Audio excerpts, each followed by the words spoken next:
بسم الله الرحمن الرحيم قل أعوذ برب الفلق من شر ما خلق ومن شر غاسق إذا وقب ومن شر النفاثات في العقد ومن شر حاسد إذا حسد.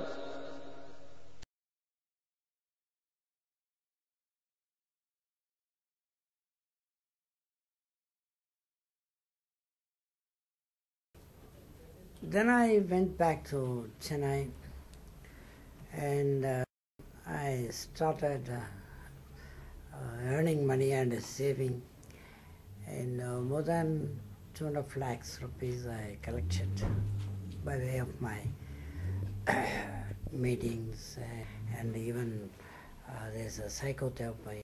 Okay. And everything I have collected and saved money on my own up to 2.5 lakhs, that's 1 year totally. I have saved it, and then I wrote through mail to the Minister of Propagation of Islam in Saudi Arabia.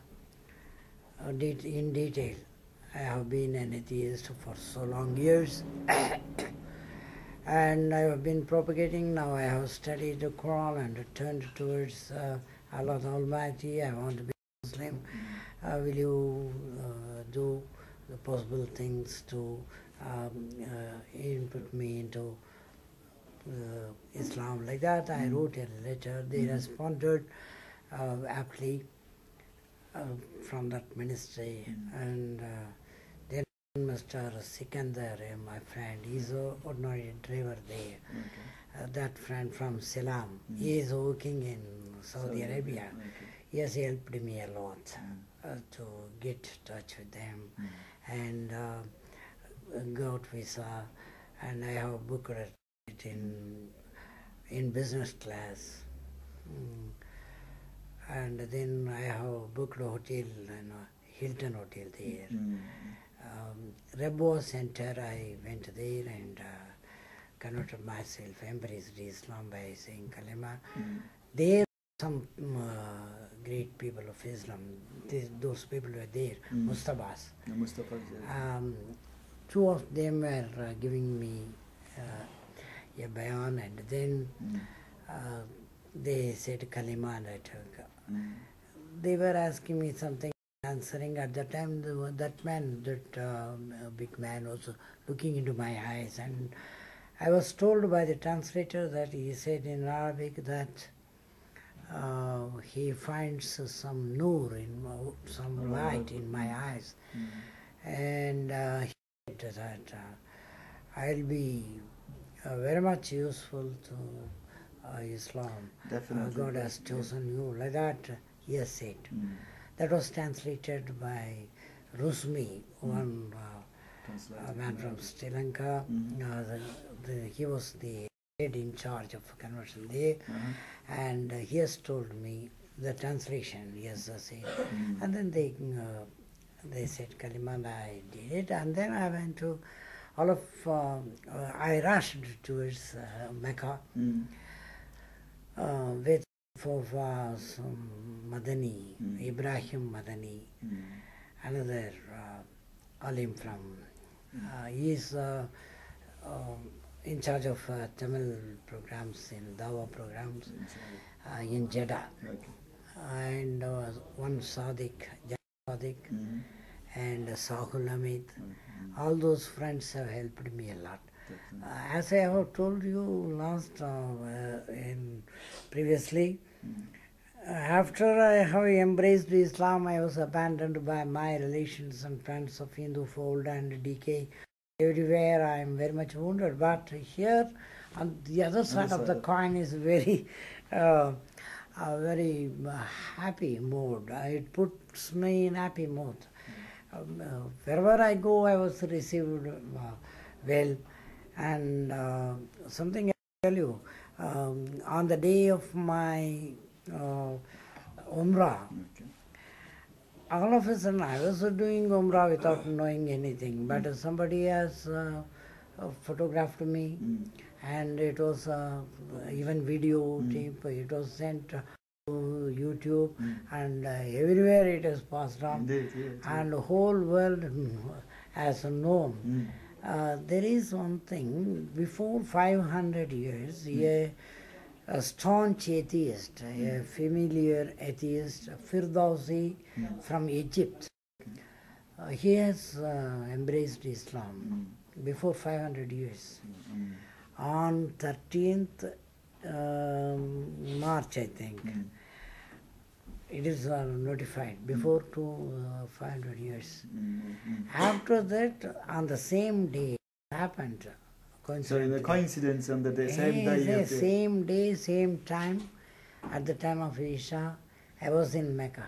Subhanallah, it is a kind of a miracle. Yeah, not only that, something also happened. I have not told anybody in India about my going to Kaaba or embracing Islam, even not to my wife, not to my sons.